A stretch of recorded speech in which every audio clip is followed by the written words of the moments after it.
Hi, and welcome to this NPTEL course titled Trauma and Literature. We just finished with Urvashi Boutalier's book, The Other Side of Silence, where we read certain selected sections. So from this session today, we'll move on to a new text, which would be Tsitsi Dangarembga's novel, Nervous Conditions. Now, it's a very complex novel about Zimbabwe. It's about racism, it's about the female condition, it's about trauma, which is the reason why we selected this for this course. But it encompasses a very complex historical period. So we not look at the novel in its entirety, of course, it's not feasible. But it is a very, very strong novel by Tsitsi Dangarembga, and I do recommend to read it.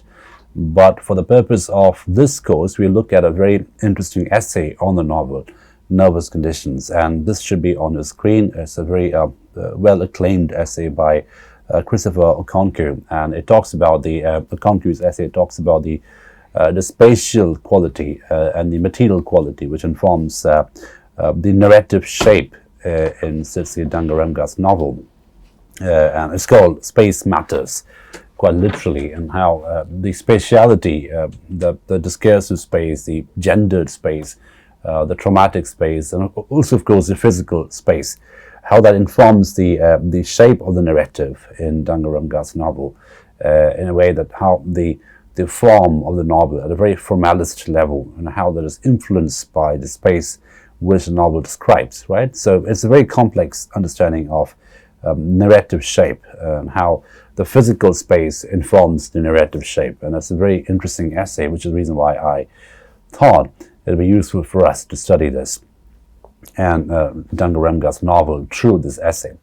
So, as I mentioned, this essay by Christopher Okonkwo is called Space Matters, Form and Narrative in Tsitsi Dangarembga's Nervous Conditions, and this was published in a journal called Research in African Literatures in 2003, volume 34, number 2, right? It's a summer issue, and this should be on your screen. It was published by Indiana University Press. Now, it gives a very short description of the novel, Nervous Conditions, and then it moves on to talk about the politics of spatiality, the politics of materiality, and how all that informs the narrative form in the novel. So, this should be on your screen now. So I'll just read out a little bit in the beginning, and then we can start unpacking it in terms of how that reflects on the novel, and then by extension reflects on our course like this, which is about trauma and literature. So this should be on the screen. Tsitsi Dangarembga's Nervous Conditions, published in 1988, is an ingeniously written novel.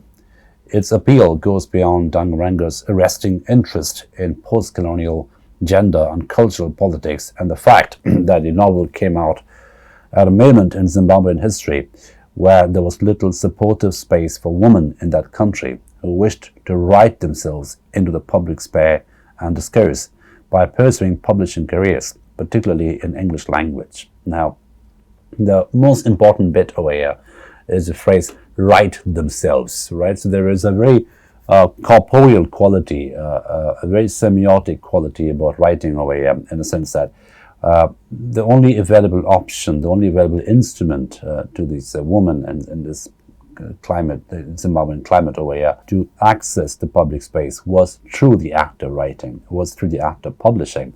So the act of publishing, the politics of publishing, the instrument of publishing became the only instrument through which the public space became accessible to women. And Dangarembga's novel, Nervous Conditions, inhabits that time, that historical time in Zimbabwe. And that's something this essay highlights right at the beginning.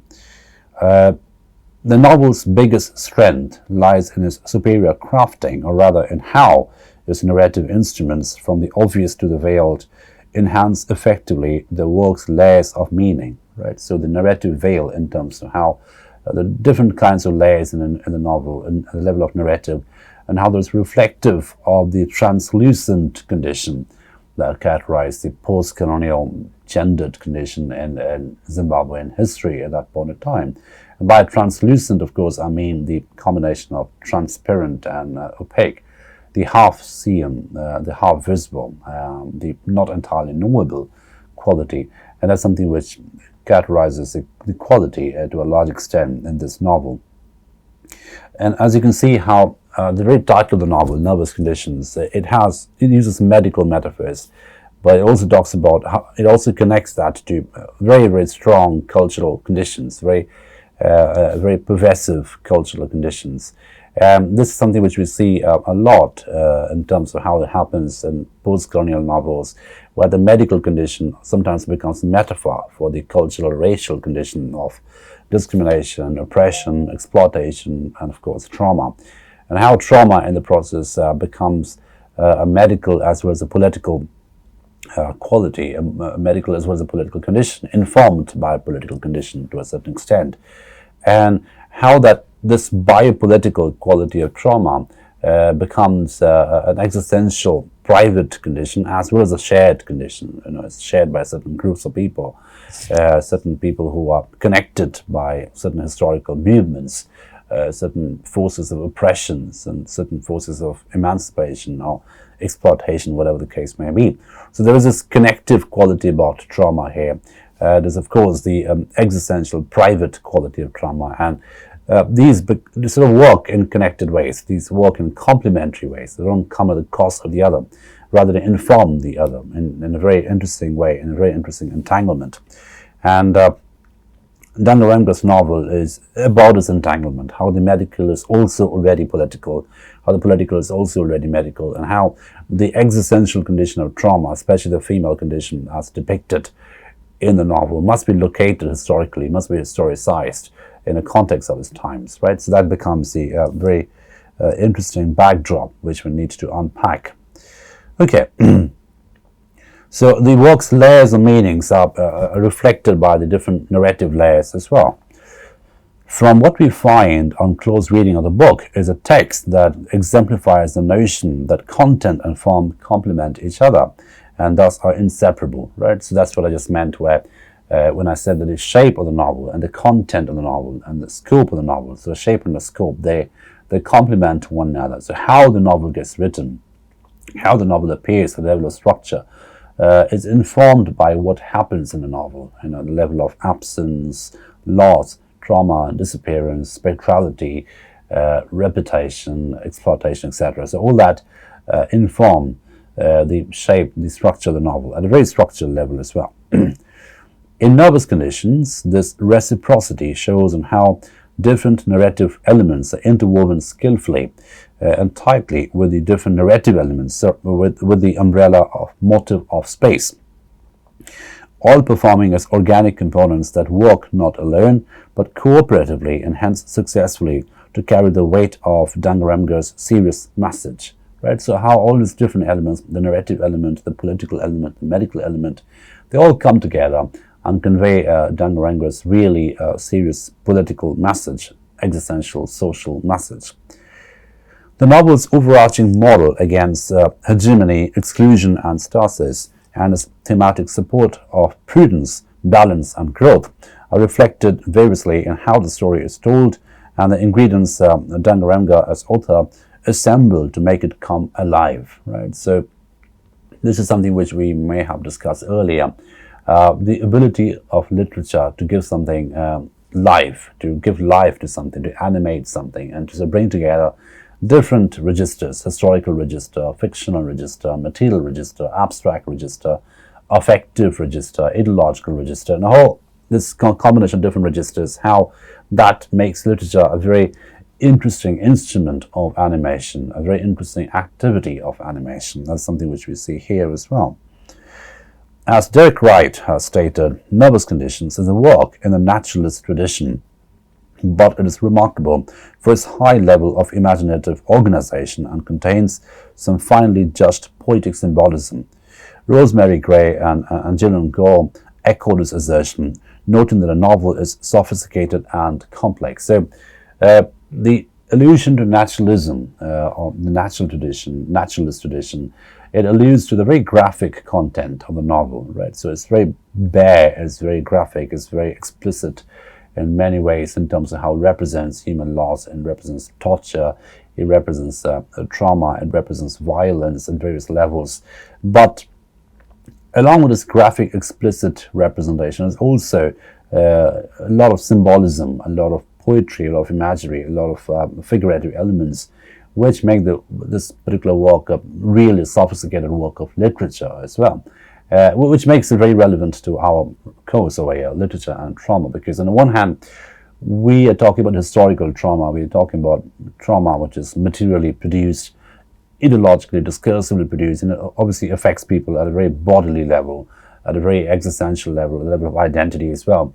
So that's very much part of a historical reality, very much part of a historical materiality as well. But on the other hand, it is represented in a medium which is fiction, which relies on figurative elements, which relies on symbolisms, which relies on metaphors, which relies on a whole host of different tropes, which are also there, as a result of which this work becomes not just a depiction of historical reality, but also a very fine example of great literary writing, which represents a certain moment in history.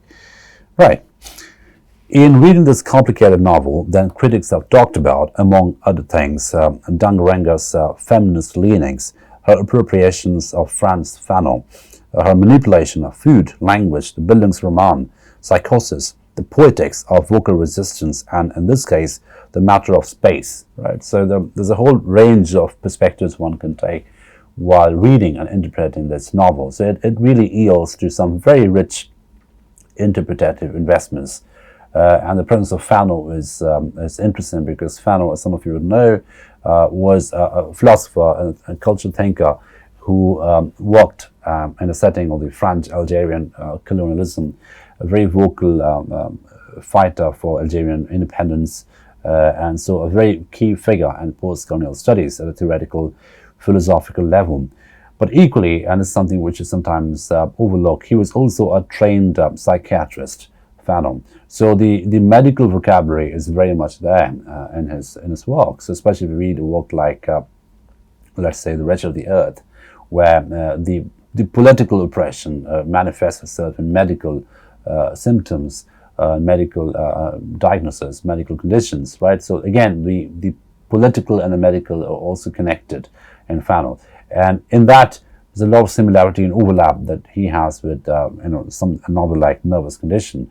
So Dangarembga's appropriation of the medical vocabulary is reminiscent of Fanon to a large extent, because that is also the kind of vocabulary Fanon uses in his case studies and his depiction of the Algerian condition, of the black condition, and how the being black, or the fact of blackness, which is also something he writes about, is not just an experiential condition, it also becomes some kind of a semiotic category. So being black in France, being black in Paris, that becomes some kind of a semiotic situatedness, which is obviously bears of a reflective of so very negative associations and very violent associations, the violence directed at the black body, right? So similar interface of medical and political operates in Dangarembga's novel as well, which is what this essay studies. Along with that, we have a whole host of readings that is possible. So the use of food, for example, the use of consumption, and how consumption and corporeality become connected categories. So the body and the food that is consumed by the body, and that becomes reflective of the culture of consumption, where identities and races and bodies get consumed at different discursive levels. And of course, there is this quality of Bildungsroman, the growth narrative, the travel narrative, psychosis, one of resistance, and of course, for the purpose of this essay, the metaphor and trope of space, right? So how space becomes an experiential and ontological category in this novel. A hugely important but critically underdeveloped issue in the novel, the idea of space, has to date received what seems to be its more involved treatment in Biman Basu's insightful essay, Trapped and Troping, Allegories of the Transnational Intellectual. So Biman Basu is a critic who's alluded to and where he talks about the idea of the allegory in a transnational setting, and how the transnational intellectual draws an allegory as some kind of a spatial category. It was an essay published in 1997 in an essay in a journal called Ariel.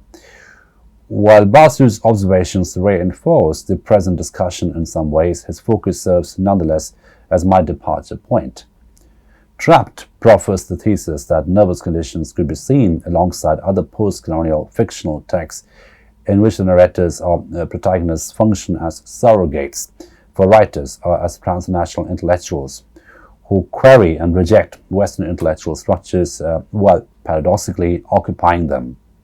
So the idea of the non-Western intellectual as someone who rejects or deconstructs the Western intellectual tradition while also paradoxically occupying such a position is a quality of being trapped, which is being used by Basu. And there's something which is deconstructed over here. There's something which is seen as simplistic over here, and obviously is departed from.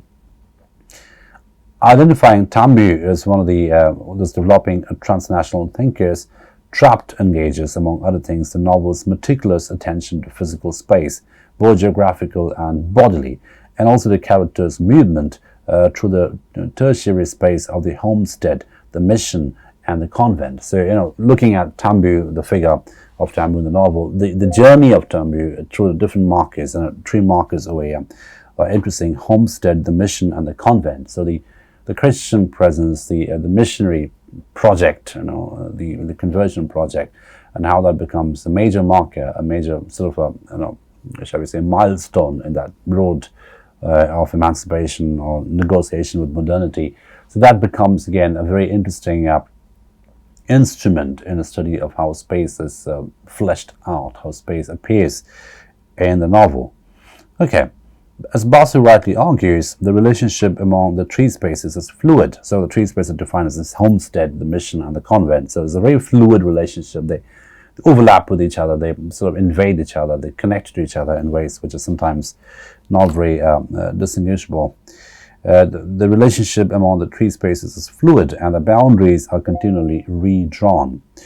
Trapped, however, does not quite deal with the other aspects of the novel's spatial configurations. It fails specifically to engage either the gender, character, and familial implications of the text's structural, ideological, and narrative spaces, or how the characters' actions and the very movements, particularly Tambu's, tie directly to the novel's open-end plot and its journey motive, and hence advance the narrative's resistance to stasis, an idea Basu recognizes as well. So, what this does, this novel, particularly with the character of Tambu and the movement of Tambu, is that it defies any closure, it defies any neat resolution to the feeling of being entrapped. It defies any neat, address and a neat solution in terms of how the feeling of being trapped can be countered. Instead, what it shows is that it is a complex navigation of different kinds of tropes, different kinds of coordinates, the missionary, the homestead, the convent, and all of this becomes institutions through which the individual moves towards emancipation, towards agency, towards articulation. And yet, that articulation is never complete, that emancipation is never complete, right? So we're not looking at a binary of being trapped and emancipated. We are looking at a constant process through which the feeling of being trapped and a feeling of being free appear as performative processes of mutation and manipulation, which are never complete in quality, which are never closed in quality. Right. With the interplay of space and the novel's other devices not explored in Trapped, and with some of the available criticism on the text stressing more conventionally the operations of a single narrative apparatus relative to theme, while overlooking the explicatory possibilities of the story's various implements working together, a significant gap is left in our understanding of this important novel. Right. So, what this essay does at a very intellectual level, it looks at the understudied quality of space in Dangarembga's novel, because on one level this is about nervous conditions, and very titled nervous conditions. It implies a certain degree of claustrophobia, a certain quality of claustrophobia, a certain quality of being trapped and not being able to move, or agency-lessness. And you can think of examples like Septimus Smith immediately that comes to mind, as someone who's despite moving in London was existentially and so medically trapped. But the way space plays out in the novel is not fully explored, and this essay comes as a useful intervention, and also a reflection of how the author uses that trope of space as territorialization, deterritorialization, and retotalization as important motives to which agency can be negotiated with, right? Now, this essay attempts to close the gap a little bit more by offering a reading that conjoins to its thematic explication the focal idea of space and a number of the text's other literary elements, namely point of view, character, plot, action, narrative, right? So there's a nice play of words over here, the focal point of space, the focal idea of space, and also point of view, because point of view is also focalization. In other words, which is a point of view that is being espoused while telling the story, which is a point of view which is being appropriated while telling the story, because the same story can be told from different perspectives. I mean, all perspectives can have different points of view. Each perspective has its own unique point of view. So the focalization becomes almost a political category. Who is the teller of the story, right? Who controls the narrative, right? And that, in a way, also reflects the control of space, the control of territory, right? And that's so these become connected categories. Okay. I argue more specifically that in interweaving those resources, nervous conditions explores the following premise. It asserts that its female character's plight is codified in various domestic and public spatial structures, ideologies and experiences that differently impede the woman's lives under the post-colonialism or colonization, which itself is an unfinished tale of history and identity, a work in progress, a work in process, in progress, in motion, right? So the codification of the female characters is interesting over here, right? In terms of how the plight is codified in different vectors and different tropes and different metaphors. Now, also connected with this codification is the idea of how the woman's location in a post-colonial space is necessarily suspended, because the entire post-colonial space is itself an incomplete project. It's an unfinished project. It's something which is also going on, because if you look at post-colonization as an end of decolonization, that process of decolonization is still operative at different levels: physical level, intellectual level, ideological level, experiential level, epistemic level. So because it's a work in progress, because it's a working process, the woman's condition in the process is doubly suspended. So therein lies the fluid quality of space in the novel. Therein lies the fluid quality of identity in the novel, because of the incomplete project of post-coloniality or decolonization. Okay. It is, in other words, an open and ongoing human journey, sometimes tense, incoherent, and transgressive, and whose continuity makes it impossible to offer a clear narrative conclusion, right? So the inconclusive quality about the narrative is part of the transgressive quality of the narrative as well. So it's a novel about transgression, it's a novel about loss, it's a novel about journeys, it's a novel about discoveries, and it's sometimes incoherent and sometimes transgressive at the same time. And these are connected categories. It is transgressive because it is incoherent. In a certain sense, it defies coherent meanings or coherent codes, right? And the transgression is part of the inconclusion or inconclusive quality, or the definite conclusion. So the novel points out concomitantly that survival and transcendence of that colonization experience, and it stresses demand that one, especially the ex-colonial, remain ideologically flexible rather than unbending and repressive, right? So the very interesting idea of ideological elasticity or ideological flexibility becomes important, and that ideological flexibility is reflective of the very quickly changing times and spaces in the novel, because decolonization or post-colonization is a very mutable process. It's a process of becoming, unbecoming, rebecoming, right? So that entails a sense of ideological plasticity, that entails a sense of ideological elasticity, which this novel seems to promote with its inconclusive quality, lack of conclusion for the matter. Because so many value systems, indigenous, Western, and others now collide, and because this journey into history, identity, and growth is complicated and enduring, It behooves the ex-colonial not only to select wisely from among the rival values, but what is most useful, but also to keep moving intellectually and balancing as healthy as possible the choices made. This is a new reality, right? So again, we're looking at a medical metaphor, how health becomes an important category in a post-colonial situation. So which ideology to choose, which discourse to align yourself with, which narrative to align yourself with, also becomes a marker of health. So are you a healthy post-colonial subject, or are you an unhealthy post-colonial subject? So that is determined by the choice of narrative, the choice of ideology, the choice of the cognitive structure, the choice of the political structure. In this particular essay, would argue the choice of the narrative structure. So what is the kind of narrative you choose to use? What structure do you choose to use to tell a story, right? So that determines the health, or the healthiness, or the unhealthiness of the location, the subjective location in a post-colonial space.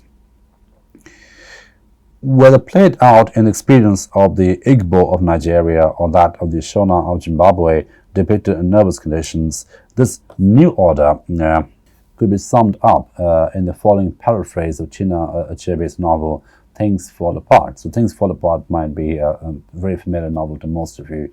In a way, it's sort of a retelling of the Heart of Darkness story, Chinua Achebe's. So, there's some intertextual and also obviously influential references that Achebe's novel carries here in Dangarembga's novel, Nervous Conditions. The white man has had a cataclysmic encounter with Africa and Africans, and things have fallen asunder in many ways. In the context of African experience, nothing is or can remain stable again. Not to say, however, that everything ever was fixed, speaking culturally. How people create or amend space for and manage the realities of a new dispensation, be they cultural, ideological, or gendered, determine literally the ability to escape, or at least mitigate, the consequences of restrained growth.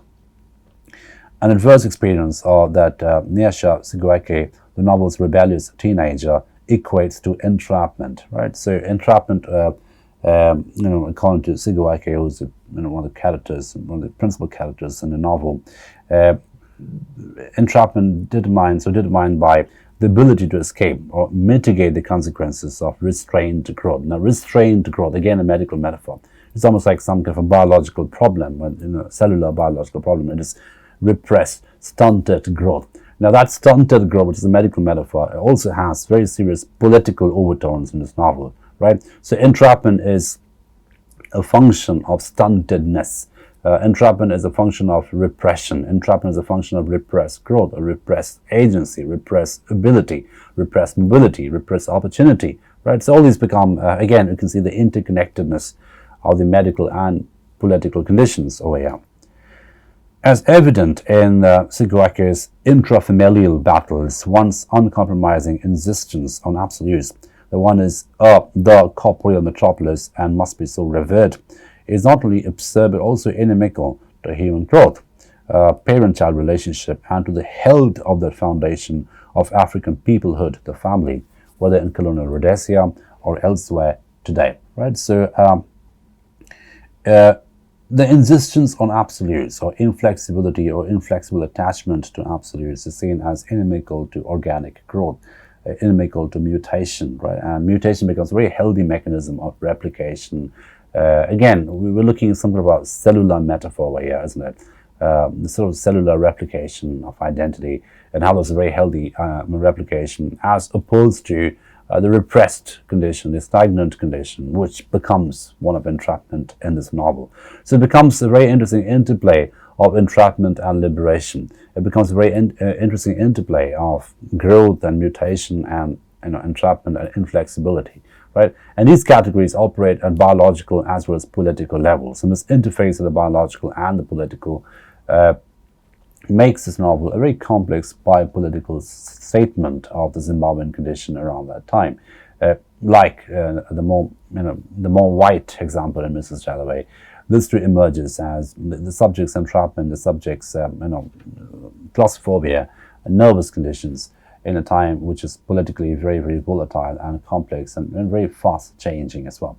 So we'll stop at this point today, and we'll look at the historical background of the essay for the next lecture, and then we sort of keep connecting on how in terms of how the trauma operates in a novel, not just in macro public spaces, but also in intimate spaces, right? And that complexity of the intimate trauma and the macro trauma is something which we have seen already in Boutalier's The Other Side of Silence, but we see here at a more fictional framework, which makes it perhaps more effective and more moving at various levels. So we'll stop at this point today. We'll just carry on this essay in the next session. Thank you for your attention.